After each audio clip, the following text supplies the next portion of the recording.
If you have $10 in your pocket right now and absolutely zero debt, I want you to take a deep breath and realize something incredible. You are technically wealthier than 25% of the entire population. That sounds like a made-up statistic, doesn't it? It feels like it can't possibly be true in a world where we see influencers flying private jets and teenagers making millions on social media. But the reality of the average person's bank account is far more shocking and honestly a little bit scary. Today, we're going to pull back the curtain on the secret financial lives of the people you pass on the street every day. We're looking at the raw, unfiltered numbers of what the average person actually earns, spends, owes, and saves. By the end of this, you're going to know exactly where you stand in the grand scheme of things, and the results might just change the way you look at your own wallet forever. Most of us walk around with a distorted sense of what normal looks like. We see the nice cars in the driveway next door or the vacation photos on our feed, and we assume everyone else has it figured out. We assume the average person is doing just fine. But average in the modern world is actually a very dangerous place to be. It's a place defined by a razor-thin margin between comfort and catastrophe. To understand why, we have to stop looking at the surface and start looking at the data. We're going to break down the life of the average Joe and average Jane, from their monthly paycheck to their mountain of debt, and see how the math of a typical life actually adds up.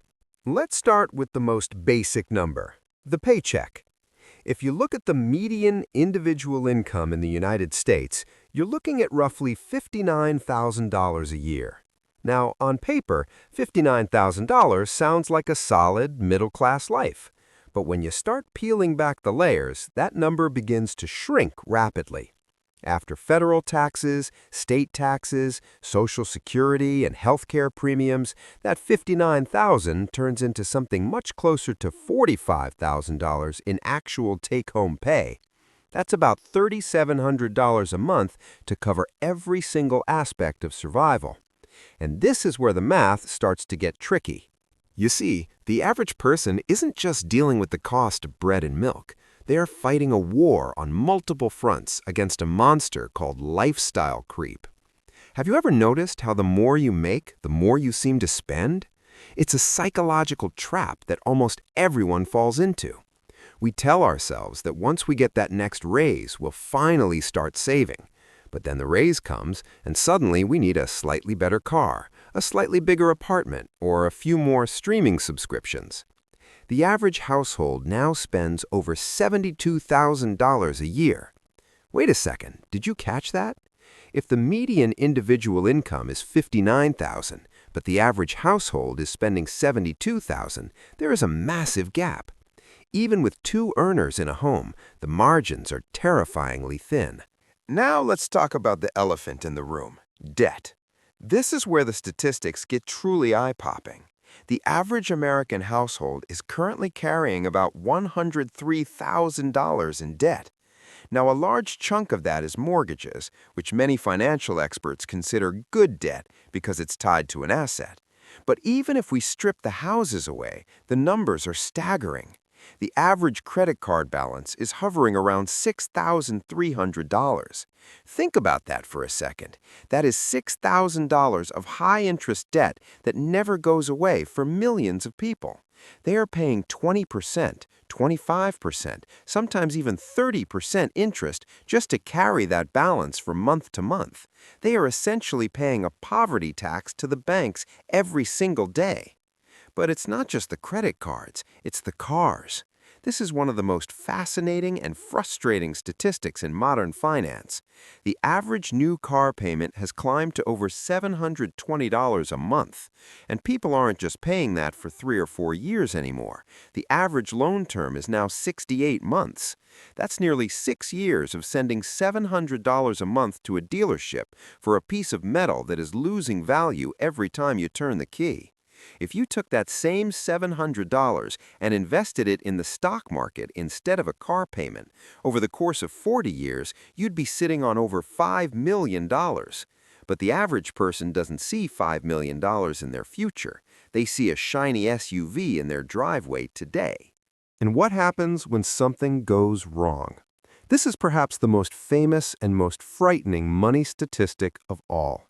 Study after study has shown that roughly 56% of people cannot cover a $1,000 emergency using their savings. Imagine that. More than half the people you see at the grocery store are one transmission failure, one broken tooth, or one unexpected medical bill away from financial ruin. They are living on a tightrope with no safety net. If you have just $1,000 tucked away in a high-yield savings account that you don't touch, you are already more financially stable than the majority of the population. Does that make you feel relieved, or does it make you worry about the state of our economy? Now, let's look at the silent killers of the average budget. We all know about the big bills, but it's the small, recurring leaks that drain the bucket. The average person spends about $120 a month on streaming services and subscriptions they often don't even use. They spend nearly $3,000 a year on dining out and coffee. Now, I'm not here to tell you that a $5 latte is the reason you can't buy a house. That's a tired cliche. But when you add the latte to the subscription, to the car payment, to the credit card interest, you start to see a pattern. The average person is being nickeled and dimed into a state of perpetual brokenness. They aren't losing their wealth in one giant heist. They are losing it in 1,000 tiny transactions. Think about your own spending for a moment. If you were to look at your bank statement from the last 30 days, how much of that money went toward building your future, and how much went toward maintaining a lifestyle you think you're supposed to have? The average person spends almost 35% of their income on housing alone. In many cities, that number is closer to 50%. When half your money is gone before you even buy a bag of groceries, it's no wonder people feel like they're drowning. And then there's the issue of retirement. This is where the story of the average person takes a somber turn. If you look at people aged 65 and older, the median retirement account balance is only around $200,000. Now, $200,000 might sound like a lot of money when you're 25, but when you're 65 and no longer working, that money has to last you 20 or 30 years. If you follow the 4% rule, that only gives you about $8,000 a year to live on. That's less than $700 a month. The average person is heading toward a retirement crisis where they will be forced to rely entirely on Social Security, which was never intended to be a full retirement plan. So why is this happening? Why is the average person struggling so much? Part of it is systemic. Wages haven't always kept up with the cost of living, but a huge part of it is psychological. We live in a comparison culture. We are the first generation in history that carries a device in our pockets that constantly shows us the top 1% of the top 1%. We compare our behind the scenes to everyone else's highlight reel. We feel the pressure to look successful, even if it means going into debt to fund the illusion. The average person is broke because they are trying to look rich for people they don't even like. But here is the good news. You don't have to be average. Being average in terms of money is a choice that most people make unconsciously, but you can choose to be an outlier. If you can keep your housing costs below 25% of your pay, you're already beating the average. If you drive a used car that you paid cash for, you're avoiding the $700 a month trap that is snaring millions of others. If you have an emergency fund of 3 to 6 months of expenses, you are more secure than 90% of the people on your block. Now, I want you to think about this. What would your life look like if you didn't have a single debt payment? No car payment, no credit card bill, no student loans. For the average person, that would free up over $1,500 a month. What could you do with an extra $1,500 every single month? You could invest it, you could travel, you could give it away. You could buy back your time. The reason the average person feels trapped is that their income doesn't belong to them. It belongs to the bank, the car company, and the credit card issuer. They are working 40 hours a week just to pass their paycheck through their hands and into someone else's pocket. The statistics we've talked about today are eye-popping, yes. They are a bit depressing, absolutely, but they are also a roadmap.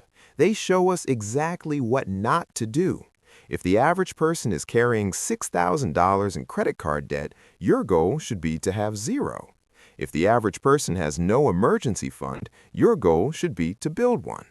If the average person is spending more than they make, your goal should be to live on less than you earn. It sounds simple, but in a world designed to make you spend, it is an act of revolution. Every time you say no to a purchase you can't afford, you are voting for your future self. Every time you invest $50 instead of spending it on a meal out, you are buying a little bit of your freedom. The average person is waiting for a lottery win or a government handout to save them. But the outliers, the people who actually build wealth, know that it's the small, boring, everyday decisions that make the difference. So how do you compare? Are you average, or are you on a different path? If you find yourself in the average categories we discussed, don't be discouraged. Most people start there. The important thing is that you don't stay there. You now have the data. You see the trap. You know that the shiny cars and the big houses are often just masks for a mountain of debt and a soul-crushing amount of stress. The goal isn't to be average. In today's world, average is a financial nightmare. Your goal is to be the person who breaks the mold. Be the person with the boring car and the extraordinary bank account.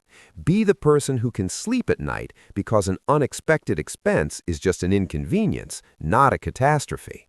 Remember, the numbers don't lie, but they also don't have to be your destiny. You have the power to change your statistics starting today. And once you step out of the average lane, you'll realize that the view from the other side is much, much better. Because at the end of the day, true wealth isn't about what you show the world. It's about the peace of mind you have when the world isn't looking.